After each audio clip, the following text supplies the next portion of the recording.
The emergency transmission reached Earth at 0800 hours on a Tuesday morning. The massive holographic display in the Terran Council chamber flickered to life, showing the stern face of Admiral Zeftar, a reptilian being with silver scales and cold yellow eyes. Behind him stood representatives from dozens of alien species, their expressions grave and desperate.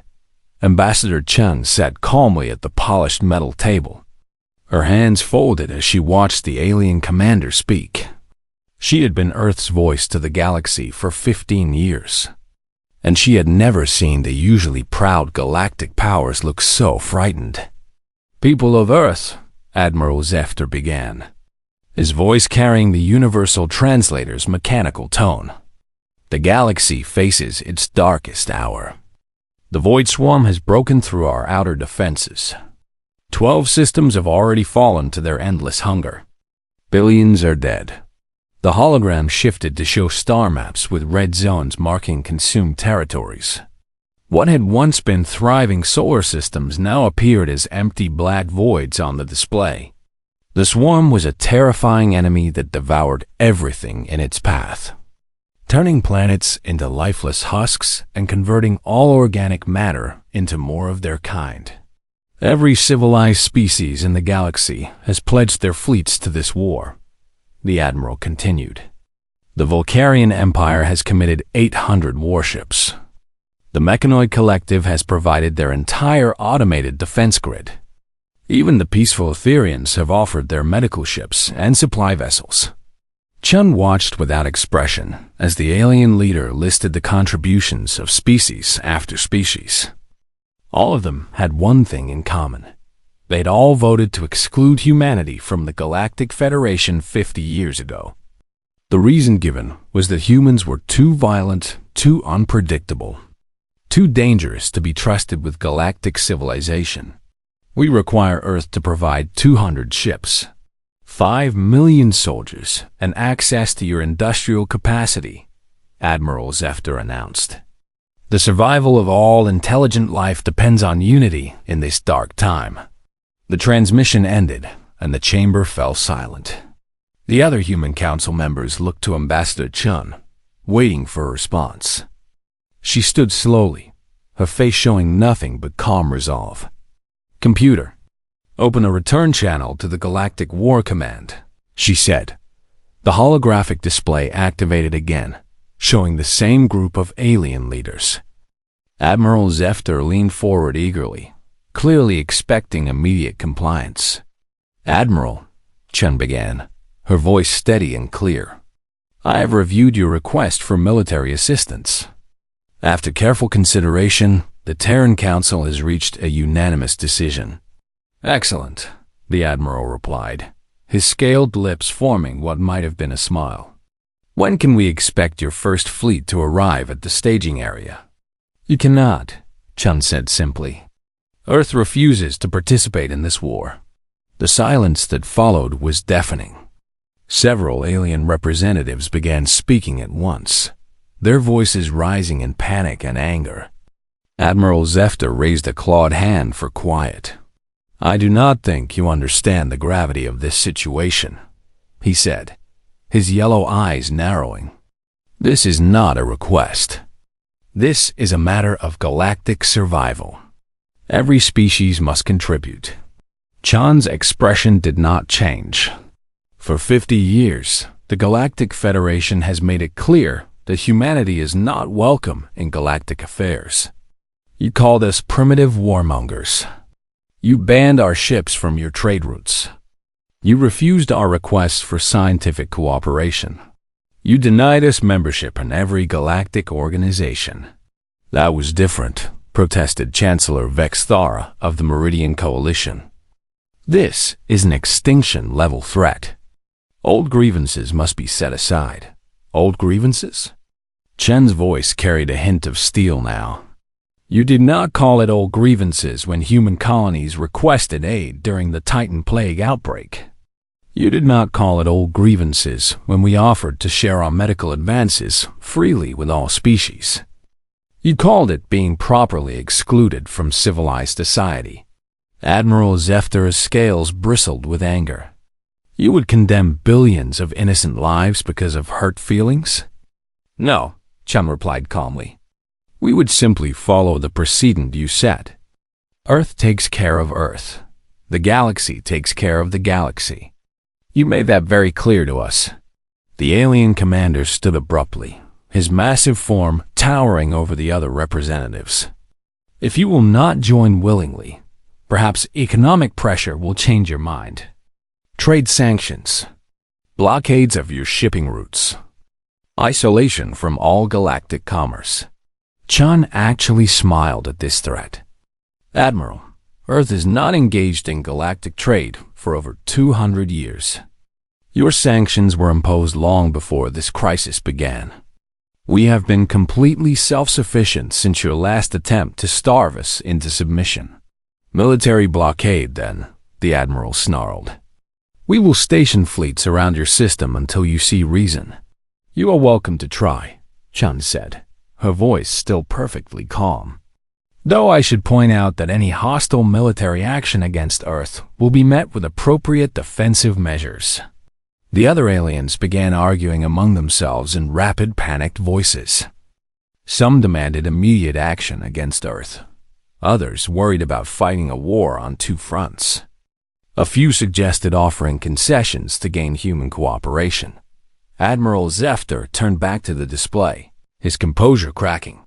You would truly stand by and watch the galaxy burn.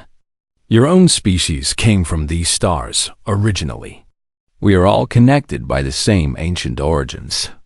We would stand by and watch the galaxy reap what it has sown, Chun corrected. For 5 decades, you have made it clear that humanity has no place in galactic civilization. You cannot now demand that we die for that same civilization. This is madness, whispered Elder Tisserand of the Crystal Domains. Without Earth's industrial capacity and military strength, we cannot hope to stop the swarm. Then perhaps you should have considered that before declaring us unfit for a galactic society, Chun said. Good day, Admiral. The transmission cut off, leaving the Terran Council chamber in silence. Chun sat back down and looked around the table at her fellow humans. Wow, said Defense Minister Harrison after a long pause. I suppose we had better start monitoring their war progress. For scientific interest, of course. Of course, Chun agreed. And double our deep space sensor networks. I have a feeling the galaxy might become even more desperate before this is over. Outside the council chamber windows, Earth continued its peaceful rotation. Cities bustled with activity. Ships launched toward the colonies.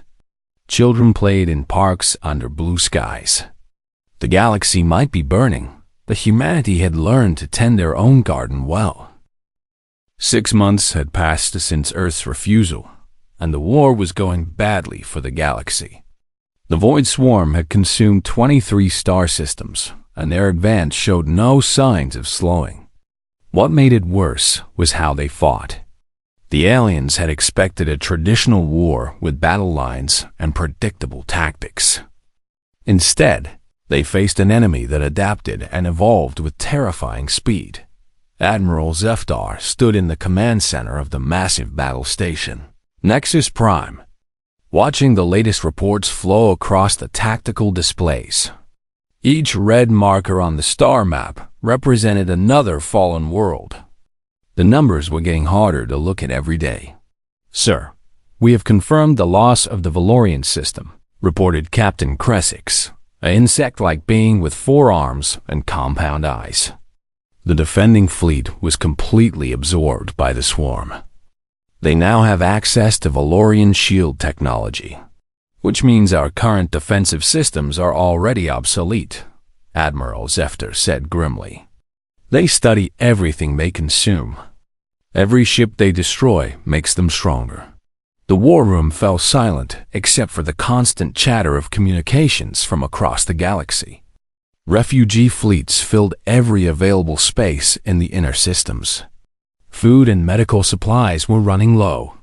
Several minor species had already evacuated their homeworlds entirely. What about the Valkyrian Empire's new battle plan? Asked General Dexmore of the Stone Guard Alliance. Failed completely, the Admiral replied. The Empress committed her personal fleet to Operation Golden Spear, 300 of their finest warships, led by Prince Volkith himself.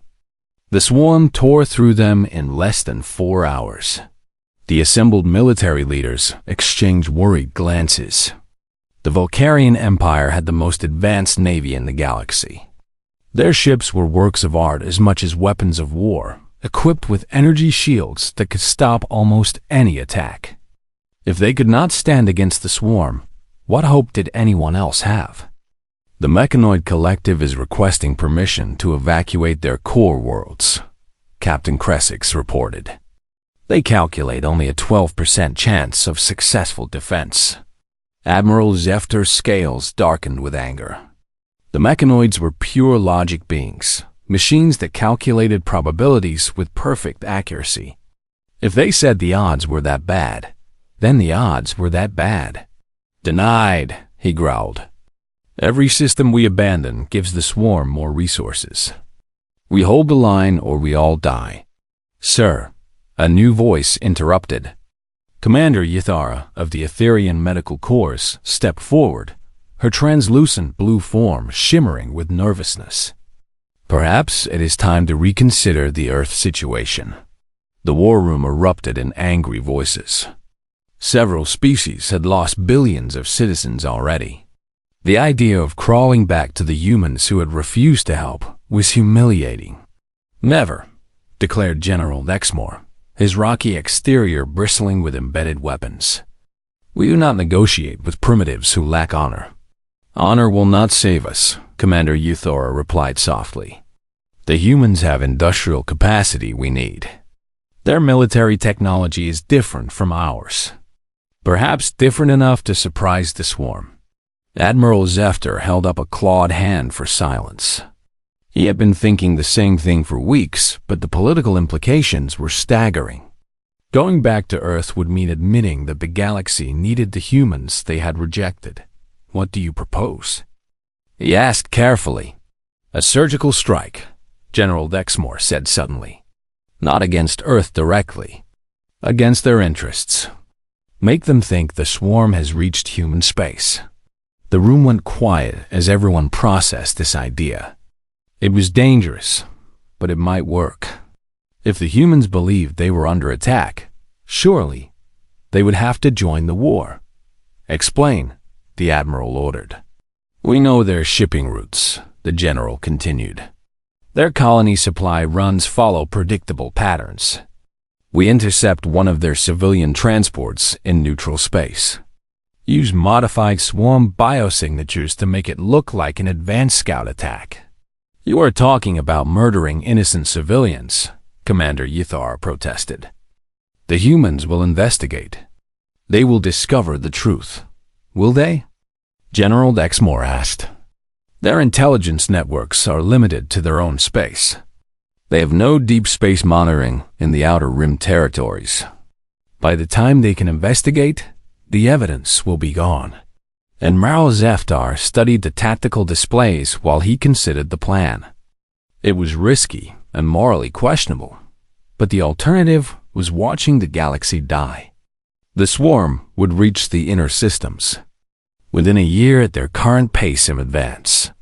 The political council would never approve such an operation, he said. Slowly, the political council does not need to know. General Dexmore replied. This would be a black operations mission. Completely deniable. A small strike force using captured swarm technology. Sir, Captain Cressix interrupted. I am receiving priority communications from the Outer Rim. The Helix Nebula colonies are requesting immediate evacuation. The swarm has breached their defensive perimeter. Another system about to fall. Admiral Zefter made his decision. General Dexmore, prepare your strike force, he ordered. Small team, maximum stealth capability. You will use the bioweapons we captured from the destroyed swarm scouts. Target a human civilian transport with high passenger count. The moral implications of this action are severe. Commander Youth are warned. We will be deliberately killing innocents to manipulate another species into war. The moral implications of doing nothing are worse, the Admiral replied coldly. Billions are already dead. If sacrificing thousands of humans saves the galaxy, then that is a price worth paying. And if they discover our deception? The Etherian asked. Then we deal with that problem when it arises, Admiral Zephyr said. For now, focus on the mission. General, I want detailed targeting information for human shipping lanes. Find me a transport with maximum civilian casualties, but minimum military escort. Already done, sir, General Dexmore replied with satisfaction. The Use Harmony. Passenger transport carrying 40,000 colonists to the New Geneva system. Single escort frigate. Perfect target. Execute the mission in 72 hours, the Admiral ordered. And General? Make sure the evidence is convincing. We get only one chance at this. As the meeting broke up and the various commanders returned to their duties, Admiral Zephyr remained staring at the tactical display. Somewhere in the back of his mind, he wondered if they were making a terrible mistake. But with the galaxy dying around them, what choice did they have? The humans had refused to help when asked nicely. Now they would be forced to help whether they wanted to or not. The Use Harmony was 3 days out from Earth when the attack came. Captain Maria Santos was reviewing passenger manifests in her ready room when the ship's computer announced an emergency contact on long-range sensors. Captain to the bridge, she called out, moving quickly through the corridors of the massive passenger vessel. The Harmony was one of Earth's newest colony ships, designed to carry 40,000 people in comfortable accommodations during the 2-week journey to New Geneva. Report, Captain Santos ordered as she stepped onto the bridge. Unknown contacts approaching at high speed, replied Lieutenant Commander Hayes, the navigation officer. 3 vessels, configuration unknown. They are not responding to our hails. Captain Santos studied the tactical display. The approaching ships were small, moving in an erratic pattern that did not match any known alien technology. Their energy signatures were strange, almost organic in nature. Distance to New Geneva? She asked. Still 6 days out, Captain, Hayes replied. We are in the middle of nowhere right now. Captain, the communications officer interrupted. I am detecting some kind of transmission from the lead vessel. It is not in any language our computers recognize. The pattern is very unusual. Captain Santos frowned. In her 20 years of space travel, she had never encountered anything like this. The transmission sounded almost like animal noises rather than intelligent communication. Where is our escort? She asked. The frigate Defender is holding position 2,000 kilometers off our starboard bow, the tactical officer reported. Captain Chun has launched fighters and is moving to intercept. On the main screen, Captain Santos watched as the Earth Defense Force frigate accelerated toward the unknown vessels. The Defender was not a large ship, but it carried enough firepower to handle most threats. Its fighter escorts spread out in attack formation. Captain, the sensor operator called out. The unknown vessels are releasing something. Small objects, moving very fast toward both us and the Defender. Invasive maneuvers, Captain Santos ordered. All passengers to emergency stations. The Harmony was not built for combat. It was a peaceful transport designed to move families to new worlds. But Captain Santos had served in the Earth Defense Force before taking command of civilian vessels. She knew how to handle emergencies. The first impacts came without warning. The small objects released by the alien vessels struck both the Harmony and the Defender simultaneously. Instead of explosions, there was something worse. The hull began to dissolve where the objects hit. Hull breach on Deck 7, Damage Control reported. The metal is being eaten away by some kind of acid. More impacts incoming, Tactical announced. Whatever those things are, they are consuming our hull plating and moving deeper into the ship. Captain Santos watched in horror as the Defender began to break apart. The acid was spreading across its hull like a living thing, dissolving everything it touched. The crew was evacuating in escape pods, but many would not make it out in time. All hands abandoned ship. She ordered over the ship-wide communication system. This is not a drill. Proceed immediately to lifeboats. But there were 40,000 people aboard the Harmony. Even with all lifeboats working perfectly, evacuation would take hours. They had maybe 30 minutes before the acid reached critical ship systems. Captain, the communications officer reported, I am detecting massive energy buildup from the alien vessels. They appear to be charging some kind of weapon. Shields to maximum, Captain Santos ordered. Though she knew it would not be enough. The energy beams that struck the Harmony were unlike anything in human experience. They did not simply destroy matter like conventional weapons. They seemed to convert everything they touched into more of the attacking organisms. The ship's hull plating became part of the alien swarm. Life support failure on decks 12 through 18, damage control reported. We are losing atmosphere throughout the ship. Captain Santos made her final log entry as the bridge began to dissolve around her. This is Captain Maria Santos of the US Harmony. We are under attack by unknown hostile forces. They appear to be some kind of biological weapon that consumes matter and converts it to their own use. 40,000 civilians aboard. Send warning to Earth. Tell them. The transmission cut off as the acid reached the bridge communications array. Within hours, both the Harmony and the Defender were gone, converted into raw material for the alien swarm. Only scattered debris and a few escape pods remained to mark where 40,000 human beings had died. The first escape pod was recovered by an Earth patrol ship 18 hours later. The traumatized survivors described the attack in terrifying detail.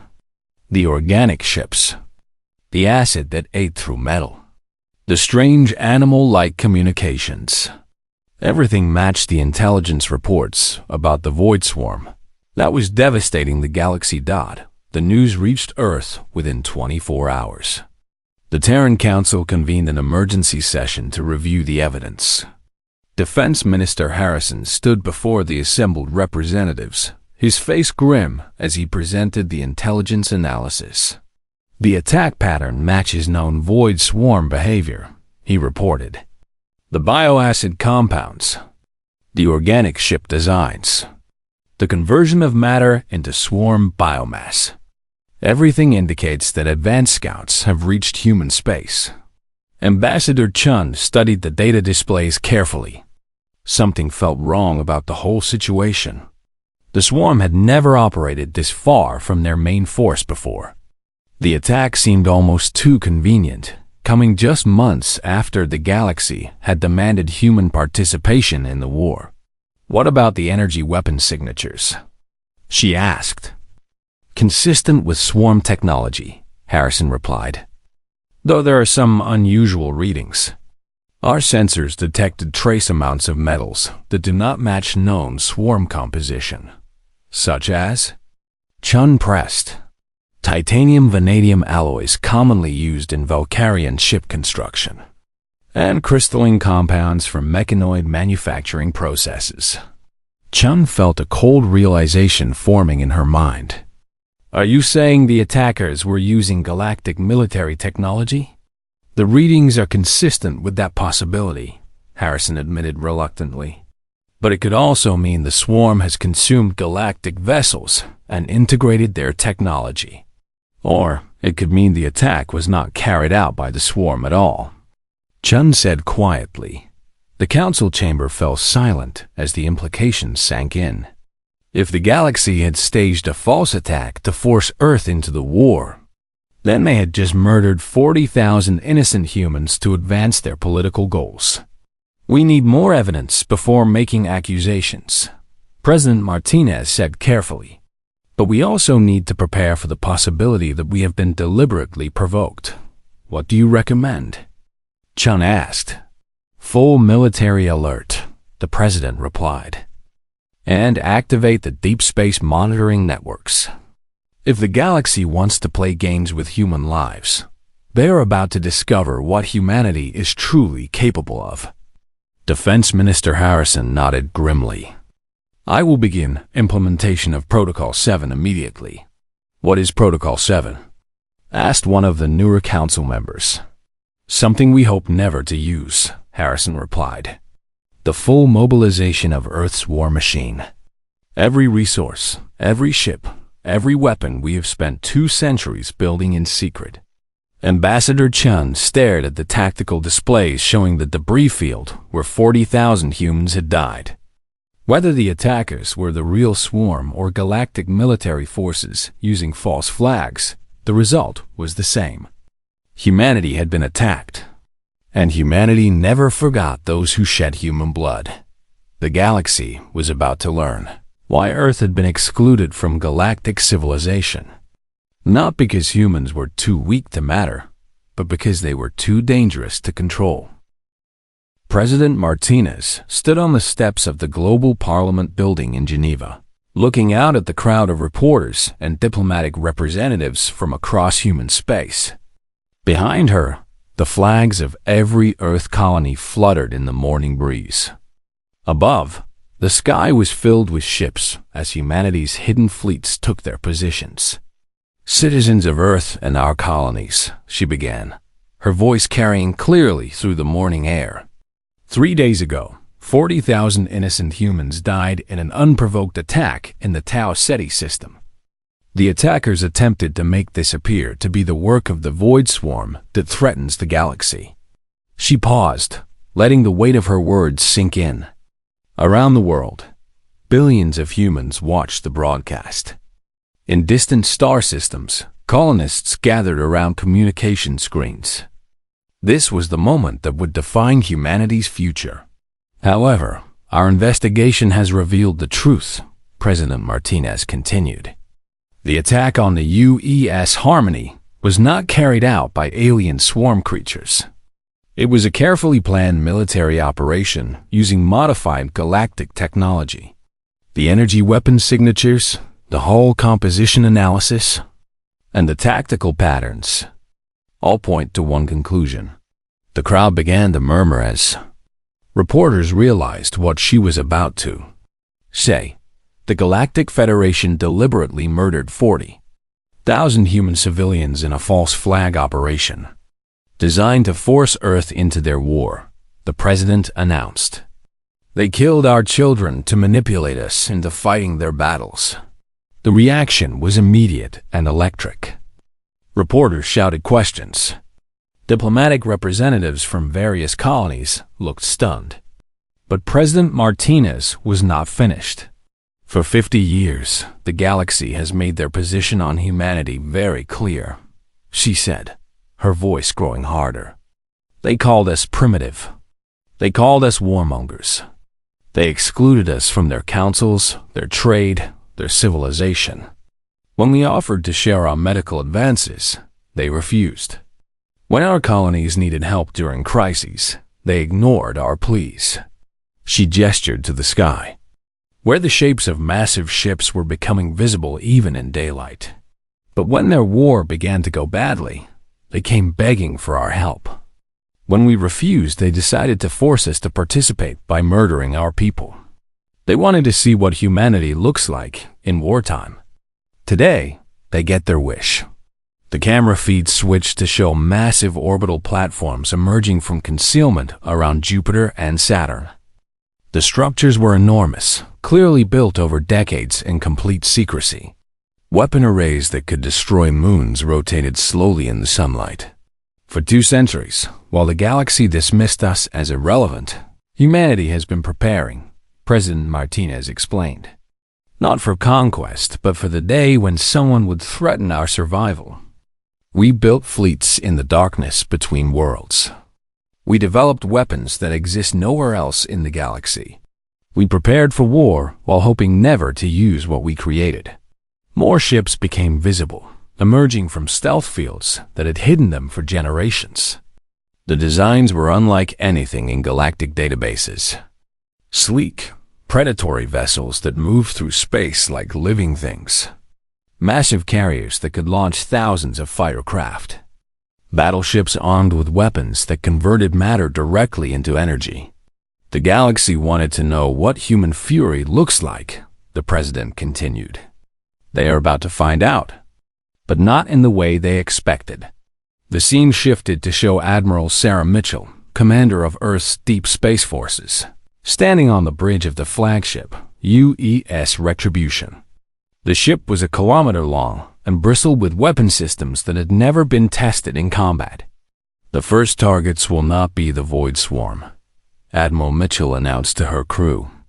Our enemy is not some alien plague from the Outer Rim. Our enemy is every species that participated in the murder of 40,000 humans. The tactical displays around the bridge showed target lists that made even experienced military officers pause. Every major galactic military installation, every government center, every command facility belonging to species that had supported the false flag operation. Admiral Zeftar wanted to see human military capacity, the Admiral continued. General Vexmore wanted to test our resolve. They will get a demonstration that they will never forget, assuming they survive to remember it. The first human strike force departed Earth orbit 20 minutes after President Martinez finished her speech. 50 ships that move faster than anything in the galactic fleet. Their destination was Nexus Prime, the massive battle station where the Galactic War Command was coordinated. But the attack fleet did not head directly for their target. Instead, they made a detour to the edge of Valkyrian space, where refugee fleets had gathered after fleeing the Void Swarm advance. The human ships dropped out of faster-than-light travel and began broadcasting on all frequencies. This is Admiral Chun of the Terran Deep Strike Force, the transmission announced. To all galactic forces in this system, you have 30 minutes to evacuate. This is not a request. Any ship remaining after that time will be considered hostile and dealt with accordingly. The refugee fleet scattered in panic. Most were civilian vessels carrying survivors from fallen worlds. They wanted no part of whatever the humans were planning. But the Valkyrian military escort remained. Their commander, apparently believing that human threats were empty bluster, Prince Veltaran, nephew of the Valkyrian Empress, commanded the escort force from his flagship, Golden Dawn. His ship was a work of art, covered in decorative armor that also served as advanced defensive systems. The Valkyrians had ruled space for 1,000 years. They would not be intimidated by primitive humans. Human vessel, he transmitted. You are in violation of galactic law. Withdraw immediately or face the consequences. Admiral Chun's response was brief and to the point. Your species participated in the murder of human civilians. You have 28 minutes to evacuate. Prince Veltaran ordered his fleet to attack positions. 12 Valkyrian cruisers against 50 human ships. The odds seemed reasonable to someone who had never fought humans before. The battle lasted exactly 4 minutes and 37 seconds. The human ships moved like nothing the Valkyrians had ever seen. Their weapons fired energy beams that cut through advanced shields as if they did not exist. Their tactics were completely unpredictable, seeming to violate every principle of civilized warfare. The Golden Dawn exploded in a brilliant flash of light, taking Prince Veltaran and his entire crew with it. The remaining Valkyrian ships surrendered immediately, their commanders too shocked to continue fighting. Record this message for transmission to all galactic forces, Admiral Chun ordered. This is what happens to those who harm human civilians. The next demonstration will be significantly more comprehensive.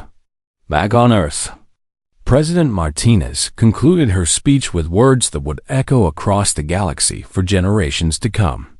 "The age of galactic dominance over humanity is ending," she said. "The age of human justice is about to begin.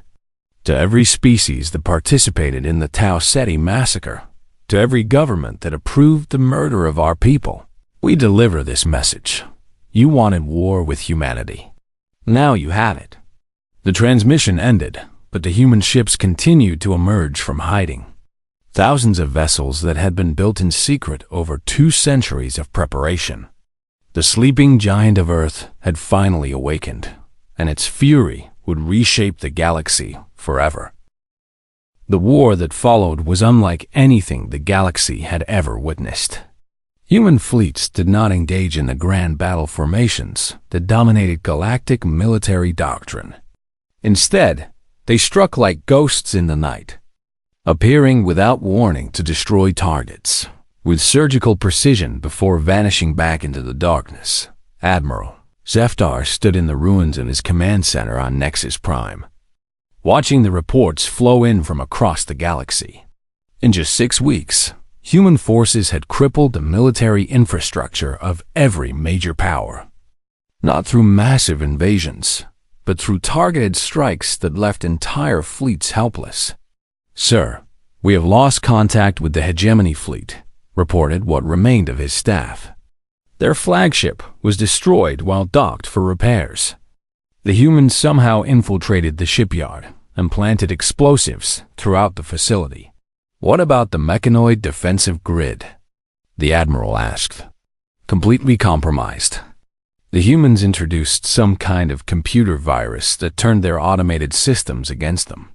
The mechanoids are requesting immediate assistance, but we have nothing left to send." Admiral Zeftar slumped in his chair. The galactic forces had expected the humans to fight like everyone else. Stand-up battles between fleets. Honor-bound combat with clear rules and predictable tactics. Instead, they faced an enemy that seemed to know exactly where to strike for maximum damage. The humans had studied galactic military structure for decades while pretending to be isolated. They knew which facilities were critical, which officers were irreplaceable, which systems would cause cascading failures if destroyed. Every attack was perfectly calculated to cause maximum disruption with minimal human losses. "Sir, incoming transmission from the Vulcarian home system," the communications officer announced. "Empress Valandra wishes to discuss surrender terms." "Put her through," the Admiral said wearily. The holographic display showed the proud Vulcarian ruler, her golden scales dulled with defeat. Her once mighty empire now consisted of scattered refugee fleets and a handful of heavily defended core worlds. "Admiral Zeftar," she began, her voice hollow, "the humans have made their position clear. They are not interested in conquest or occupation. They want justice for the civilians murdered in the false flag operation." "What are their terms?" the Admiral asked. "Complete dismantling of all military forces belonging to species that participated in Operation Terror Strike. Reparations to be paid to human colonies. And permanent recognition of human sovereignty over any territory they choose to claim." The terms were harsh, but not impossible. The humans could have demanded total surrender and the complete destruction of every species involved. Instead, they wanted acknowledgement of their power and guarantees that no one would threaten human civilians again. "And if we refuse?" Admiral Zeftar asked. "Then they continue their campaign until nothing remains," the Empress replied. "Admiral, they destroyed the pride of the Vulcarian fleet in less than 5 minutes. Our most advanced ships were torn apart like paper. We cannot fight beings who wage war like this."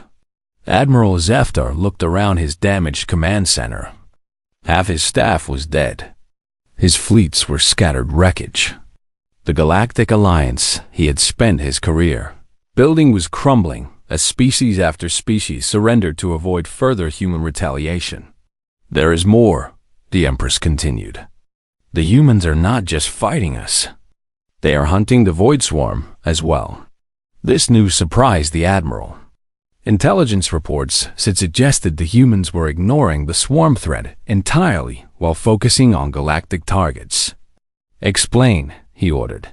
3 days ago, human ships appeared in the Kepler sector where the swarm was consuming the Eldorian colonies, the Empress reported. But they did not fight the swarm the way we have been fighting. They studied it. They learned its patterns. And then they began systematically destroying every swarm hive in the sector. Admiral Zefter felt a chill run down his spine. They defeated the swarm? Not defeated, hunted. The humans fight the swarm like predators stalking prey. Small groups of ships that strike specific targets and vanish before the swarm can adapt. They are not trying to hold territory. They are eliminating the swarm piece by piece. This changed everything. The galactic forces had been fighting a defensive war against the swarm, trying to hold lines and protect systems. The humans were fighting an offensive war, treating the swarm like any other enemy to be systematically destroyed. "How many sectors have they cleared?" the Admiral asked. 7 confirmed so far, the Empress replied. The swarm advance has not just stopped. It is retreating. The humans are pushing them back toward the outer rim. A new voice interrupted the conversation. "Actually, we are pushing them beyond the outer rim." Both alien leaders turned in shock as Admiral Sarah Mitchell materialized in the holographic display. The human commander looked calm and confident, as if having this conversation in the middle of an active war zone was perfectly normal. "How did you access this communication?" Admiral Zefter demanded.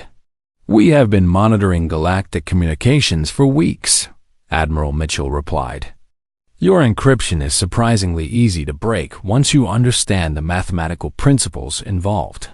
What do you want?" The Vulcarian Empress asked. "To inform you that this war is over," the human admiral said simply. "The Void Swarm has been eliminated as a galactic threat. Their remaining forces are being hunted down by our deep space fleets. As for your galactic alliance, it ceased to exist the moment you decided to murder human civilians."